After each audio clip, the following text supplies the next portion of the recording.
2022년 1월 11일 오늘 하나님의 말씀은 사도행전 18장 24절부터 28절을 통해 묵상하는 방법의 두 번째, 하나님의 마음 알아차리기, 하나님의 마음 알아차리기라고 하는 묵상의 방법을 배워보도록 하겠습니다. 오늘 본문 사도행전 18장 24절부터 28절입니다. 알렉산드리아에서 난 아볼로라 하는 유대인이 에베소에 이르니 이 사람은 언변이 좋고 성경에 능통한 자라. 그가 일찍이 주의 도를 배워 열심으로 예수에 관한 것을 자세히 말하며 가르치나 요한의 세례만 알 따름이라. 그가 회당에서 담대히 말하기 시작하거늘 브루스길라와 아굴라가 듣고 데려다가 하나님의 도를 더 정확하게 풀어 이르더라. 아볼로가 아가야로 건너가고자 하므로 형제들이 그를 격려하며 제자들에게 편지를 써 영접하라 하였더니 그가 감에 은혜로 말미암아 믿은 자들에게 많은 유익을 주니 이는 성경으로서 예수는 그리스도라고 증언하여 공중 앞에서 힘있게 유대인의 말을 이기미러라. 아멘. 우리가 이번 일주일 동안에는 묵상하는 방법을 배우고 있습니다. 먼저 어제 첫 번째로 배웠던 방법은 전체 주제로 오늘 본문 이해하기입니다. 오늘 두 번째 배우는 묵상의 방법은 따라서 같이 하시겠습니다. 하나님의 마음 알아차리기. 하나님의 마음 알아차리기. 이건 간단합니다. 그냥 오늘 본문을 읽으면서 오늘 본문에 있는 하나님의 마음을 알아차리는 것입니다. 자, 24절부터 읽어봅니다. 알렉산드리아에서 난 아볼로라 하는 유대인이 에베소에 이르니 이 사람은 언변이 좋고 성경에 능통한 자라. 그가 일찍이 주의 도를 배워 열심으로 예수에 관한 것을 자세히 말하며 가르치나 요한의 세례만 알 따름이라. 아멘. 자, 알렉산드리아에, 지금 아프리카에 있는 알렉산드리아죠. 알렉산드리아에 아볼로라 하는 유대인이 있었어요. 이 사람이 에베소에 와서 있었는데 이 사람은요, 어떤 사람이냐? 언변이 좋고 성경에 능통한 자예요. 좋은 사람이죠. 또 25절에 보면 그가 일찍이 주님의 도를 배웠어요. 즉 예수에 관한 것도 알아요. 그리고 열심도 있어요. 그래서 예수에 관한 것을 자세히 말하며 가르쳐요. 정말 열심히 있어요. 언변이 좋고 성경에 능통하고 또 열심히 있어요. 그런데 한계가 있는데 그 한계가 뭐냐? 요한의 세례만 알 따름이라. 네, 요한의 세례만 알았어요. 한계가 있었던 거죠. 자, 이때 중요한 거 오늘 묵상의 방법을 배워봅니다. 이때 하나님의 마음이 어땠을까요? 아마도 하나님의 마음은 안타까웠을 거예요. 그리고 답답했을 거예요. 아볼로가 다 가지고 있는 좋은 사람인데 요한의 세례 뒤에 나오면 성령의 세례, 은혜, 사랑 이 부분을 알지 못하고 예수 그리스도의 이름으로 드리는 세례를 알지 못하고 요한의 세례만 알고 있구나. 안타까운 거죠. 예수 그리스도의 이름으로 드리는 세례는 은혜이고 사랑이고 성령이고 이런데 요한의 세례, 즉 죄를 씻는 세례만 알고 있는 것입니다. 예수님은 우리의 죄만 쓰시러 오신 분이 아니잖아요. 우리를 품어주시고 사랑하시고 또 우리와 함께 하나님의 나라를 이루어가는 일을 해가시잖아요. 그래서 우리는 이 본문에서 24절, 25절에서 하나님의 답답함, 하나님의 안타까움을 같이 느껴야 되는 것입니다. 하나님의 안타까움, 하나님의 답답함을 느끼는 것입니다. 그리고 26절, 그가 회당에서 담대히 말하기 시작하거늘 브루스길라와 아굴라가 듣고 데려다가 하나님의 도를 더 정확하게 풀어 이르더라.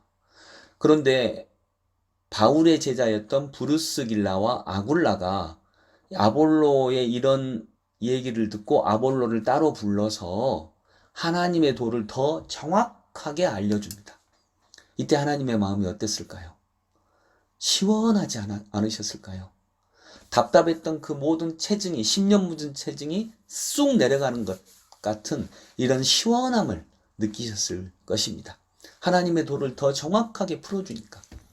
그러면 우리는 여기서 나의 삶에도 적용해 볼 수 있겠죠. 나는 어떻게 해서 하나님의 그 답답하심을 시원하게 풀어드릴 수 있을까? 하나님이 우리 지금 현재 한국의 기독교를 보면서 너 어떻게 얼마나 답답해 하실까?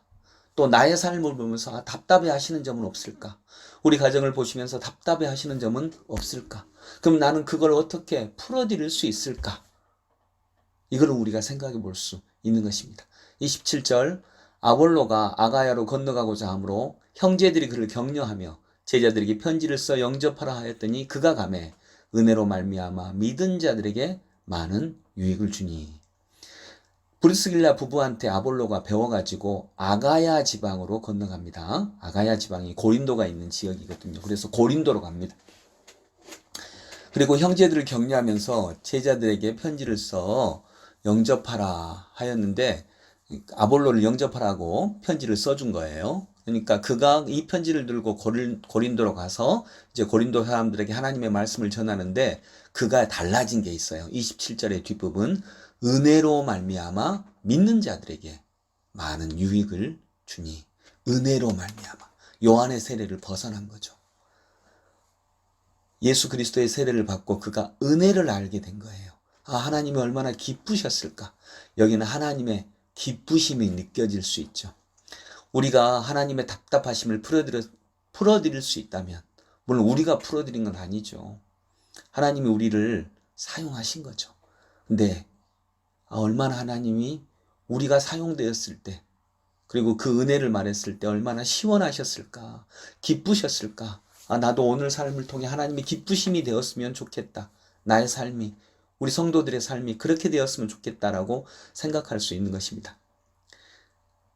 그럼 왜 하나님이 기쁘셨을까?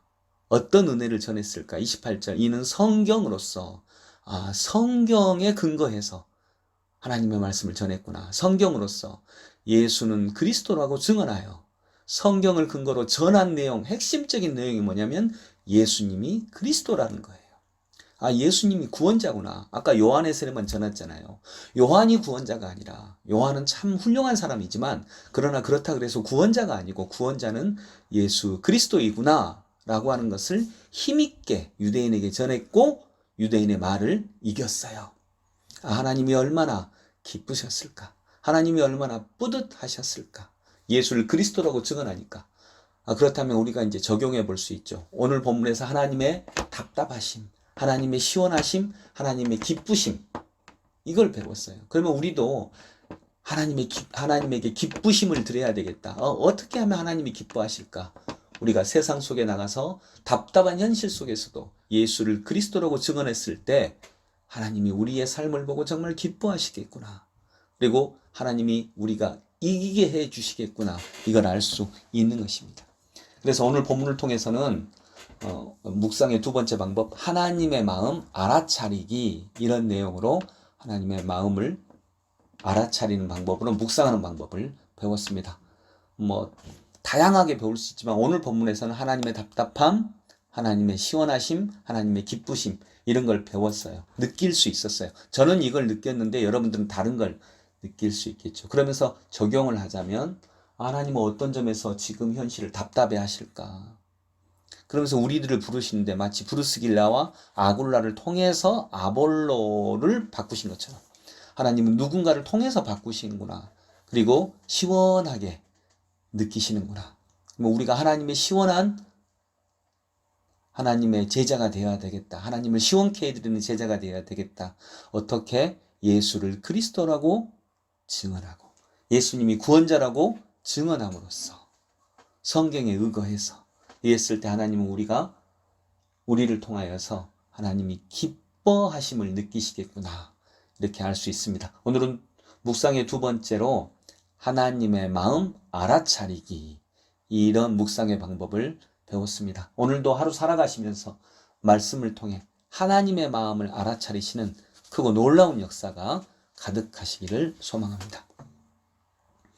주님, 오늘 성경을 통해 하나님의 마음을 알아차리게 하심에 감사합니다. 그 하나님의 마음을 잘 알아차려서 오늘 본문에 의거해서 하나님의 답답하심을 감히 하나님께 사용되어서 풀어드릴 수 있는, 그래서 하나님을 시원하게 해드리고 하나님을 기쁘시게 해드릴 수 있는 주의 제자로 살아가게 하시옵소서. 그 방법으로 예수님이 그리스도이십니다 라고 담대히 증언하는 저희들 되게 하여 주옵소서. 예수 그리스도 이름으로 기도드립니다. 아멘.